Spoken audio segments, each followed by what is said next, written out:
Hello everyone, in today's tutorial we are gonna learn how to manage your events, how to create an advanced command handler, events handler, and this will only help you write your code in a better way, more organized, and makes things easier for us later on in our code. So to get started, like we usually say, we open the folder that we created before. If you haven't done this, you have to go back to episode 1 and start watching from the beginning. Again, we're gonna go to the path and we're gonna type cmd and we're gonna type code dot to open the project in the Visual Studio Code. Now to get started, the first thing we need to do is we need to get rid of all the events that are in here. So we're gonna go ahead and create a new folder, and we're gonna call it, to create a new folder, you hover over the folders section and you right click and click on new folder, or you could click on new folder here, or you could just go in the folder for your new folder and create a new folder just like this. It will create it over here too. So if we go ahead and type here src, but I'm not gonna do it in here. I'm gonna go back into the Visual Studio Code and create them inside the Visual Studio Code because it's just easier and better. Inside the src, everything is gonna go inside the src, including our commands, including our events, including our handlers, and literally everything that we're gonna create is gonna go here just to make our code a bit more organized. And this is the structure that I use. You could use any structure you want, but this is what I basically like, or basically use all the time. So inside the src, we're gonna go ahead and right click and create a new folder, and we're gonna call this handlers. And not inside the handlers, we're gonna go back to the src. We're gonna click on the src and we're gonna create a new folder, and that folder is gonna be events. Now inside the events, we're gonna right click again and we're gonna create a folder called client, and again we're gonna choose event and we're gonna create a folder and we're gonna call it server. This way we have a folder that contains the events, and inside the events we have two folders, one that contains the client and one that contains the server. The reason why I chose server and client, because server will represent the events that are triggered when the bot starts, or the events that are triggered that's related to the bot, including the error event and the ready event, and the client are going to be the events that that's related to the user. For example, when a user joins, when a user leaves the room, when a user sends a message, and everything that's related to the user in-game is going to go into the client. This way we have a better understanding of which events we're going to use and which events we're going to modify. And inside the handlers, here we're going to handle all the events and our functions. So we're going to right click and create a new file. You can call this whatever you want. I'm going to call it handle events. Sorry, I keep saying prefix. I'm used to the commands. We're gonna learn how to create a command handler in our next episode. So let's go ahead and create the handle events.js, and we're gonna start with importing the modules. Now I'm gonna write the code, and then later on I will explain everything about the code. So just go ahead and write with me.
go ahead and copy the table that I have created earlier.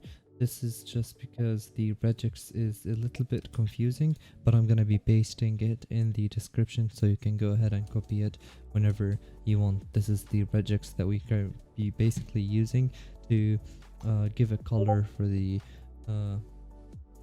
give our table a color when we log it in the console log.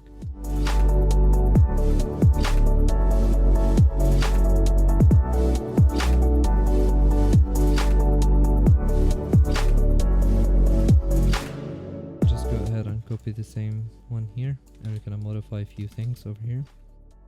The client is gonna be server events are gonna be the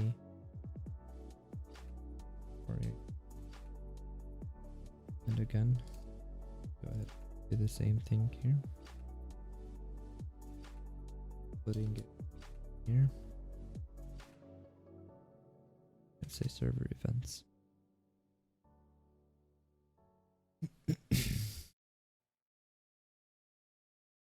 Now, this is the code that we need. I'm gonna go ahead and explain it really quick to you.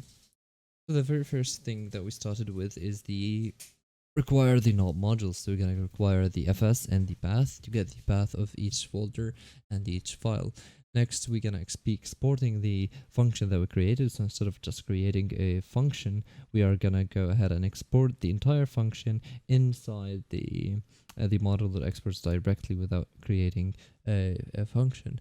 And then we're gonna define the event directory, which is gonna be the path to the events, which is the event directory. Here we call the event directory, and if you find it hard how to find the path, we basically pass in the directory name, which is directory path, here. And then if we do require, for example, and we go back twice, here you can find events, which is the events that we're going to be using. This is for the folder that handles the folders inside the events. And then we again use the events directory that we defined here to find the client, which is the folder that we created earlier, and same goes to the server. So same way we created another folder and called it server to store more events, and then we loop through the through the files inside the client folder, and we're gonna find all the folders that are inside, and then we're gonna read them, and then we're gonna check if the event have ones. I will explain more about this later when we go to the events itself. And then we run the events and we push them inside the empty array that we created earlier. This is only, you can get rid of this. You can get rid of this if you want, but the thing about it is just because I wanna make a little bit things a little bit cleaner, so we're gonna log the events in the console log, and same goes for the server. The only thing that I changed is the variable name, which is the server events, and here just events. You can call this client events if you want. For example, if I go ahead and call this client events, all I need to change is just the events here, and you can change this here, server events for the server events.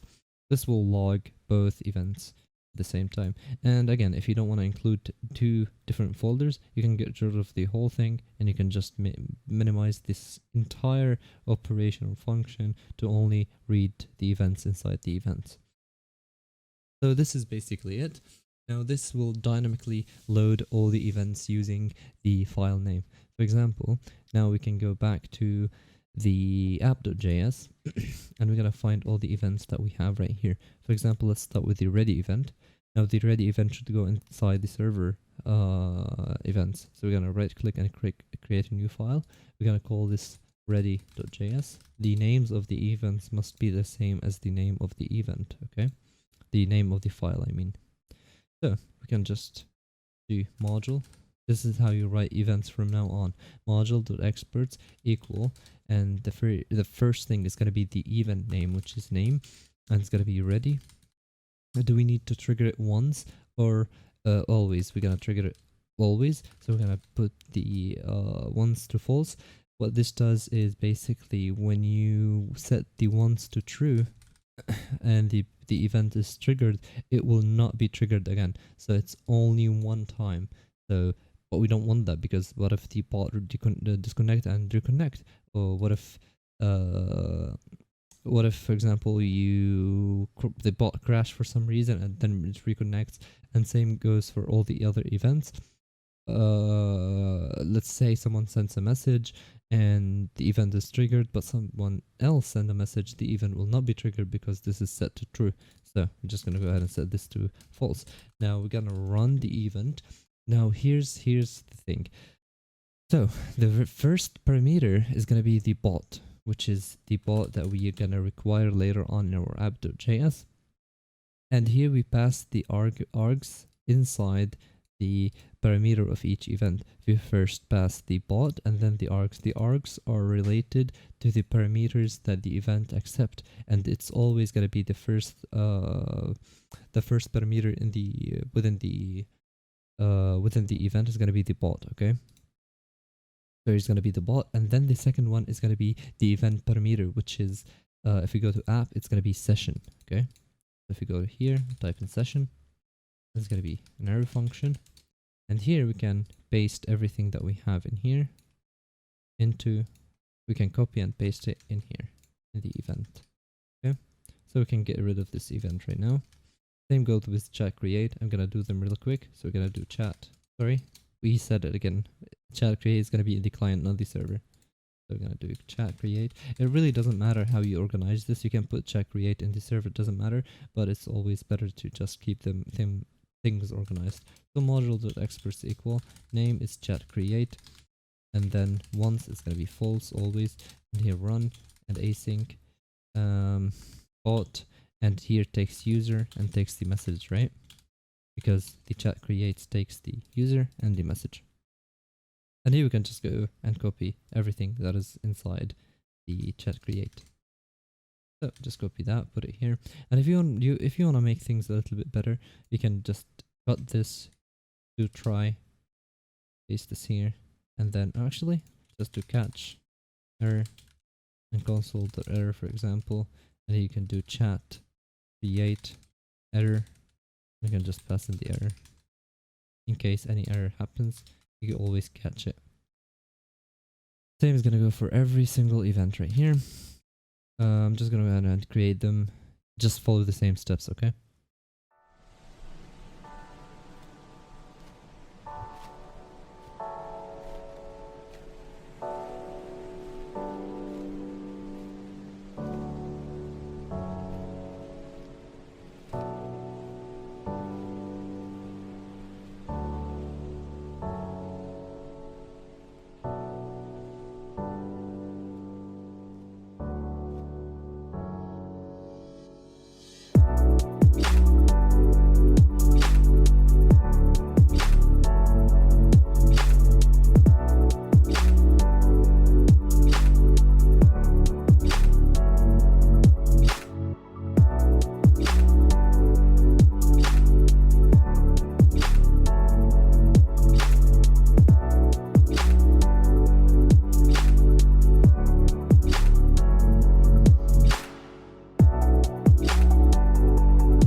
Perfect. Now we moved all our events from the app.js to separate files. So this way the bot will read each file and it will execute the commands. But first, let's go ahead and check our events first. So chat create, here you can see everything is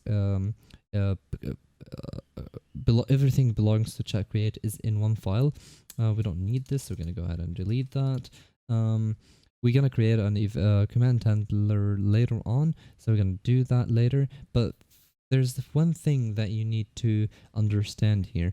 Basically, we are saying config.moderators.include, but we don't require the config. And there's another way that you can do this by going to the app.js, and under the bot variable, we can do bot.config equal, and here we can pass in config. And if you go back to chat create, instead of using config dot, if we search for config dot, you can see all of these, we can do bot.config dot. So if we pass in bot like this, we will access the same object that we were trying to access, instead of requiring it all over again this way. And you can also do, for example, bot.prefix equal config.prefix. This will always be the prefix when you do bot.prefix. So if you go back here, we fixed it. I'm gonna go to message create again, and we don't need anything here. Player join, there's nothing. Player leave, there's also nothing. Player react, again, there's nothing, but there's the reaction ID, which is okay. Player tip. Okay, so here, okay, we have an issue. Yep, the receiver.username, receiver.id, and the emotes are not defined. So to define the emotes, just go ahead and do const and require highrise.sdk, and here pass in the emotes, just like that. So I have emotes defined now. Go to whisper create. Everything seemed to be perfect. And the ready, we have facing, we didn't define facing, so let's go ahead and define facing. Oops, sorry. Const equal require highrise.sdk.dev, and you're gonna pass in the facing, just like that.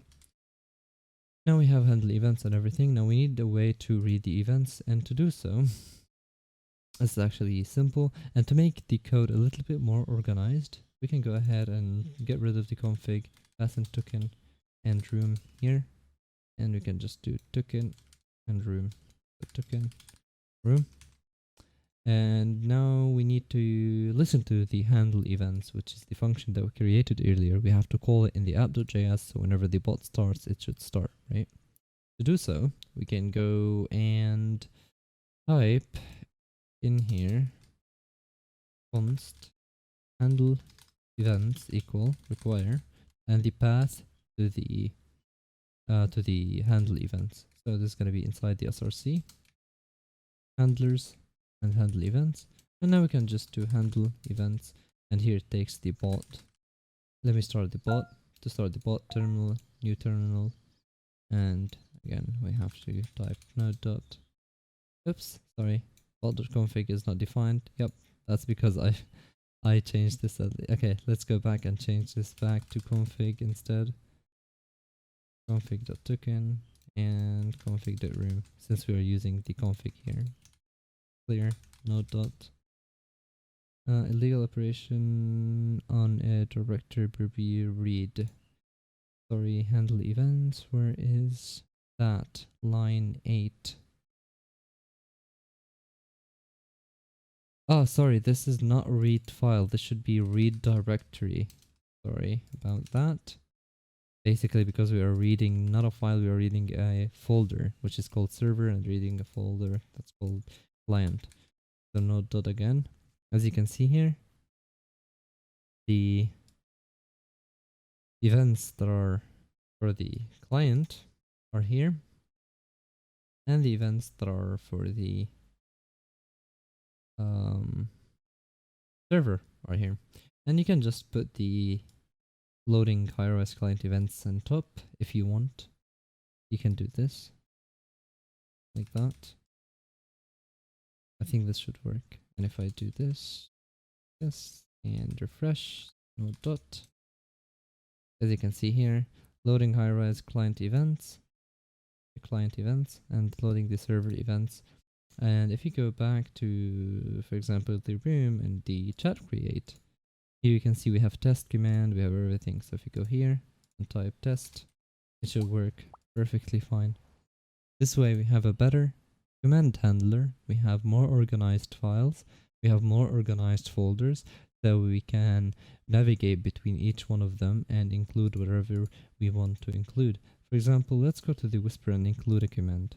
Let's say if message equal hi, return bot.whisper send user.id hello, I am a bot, and refresh the bot again. Control C to kill the terminal, node dot to start the bot, and we whisper the bot right now and we say hi, gonna play hello, I am a bot.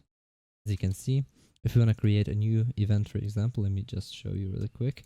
So let's go and create an event for the tip for the emotes. So events dot emotes, we have to enable it, and we can go here and do player emote.js module.experts equal, and that's gonna be the name, which is gonna be player emote, and it's gonna be once, it's gonna be false, and here we're gonna do run async.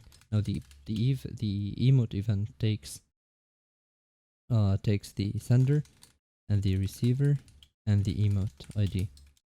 And here, if we do console.log, and we do sender.username performed, oh my god, I'm sorry, performed an emote on receiver.username, and we can just say the emote that the user has performed. Again, reset the bot using Ctrl C, node dot, go back to the Highrise and do any emote that you want. Go back here and you can see Libano has performed an emote on Libano and the emote cutesy. And if we go to player react, was it player tip? Yeah, it was player tip. So if we tip the bot, it's gonna create it's gonna perform an emote on us, right? So let me just put this right like this and go here, give the bot 1 gold, and the bot performed an emote on us. If we go back, and you can see here that, oh, I think it's because of the emote name. But yeah, it says thank you for the tip, and that's basically it. I hope you guys learned enough about event handlers. Okay, so that's it. I hope you guys learned enough about how to handle events, how to separate events, how to make your code a little bit better, a little bit more organized. In the next episode, we're going to talk about commands handlers and how to separate commands in direct messages in Room and Whisper and all of that. If you need any question, if you have any question, message me on Discord. Not in direct messages. I will not reply in direct messages, but I will reply in the chat, the bots API on the Highrise official server. I hope you guys enjoyed, and take care. See you in the next episode.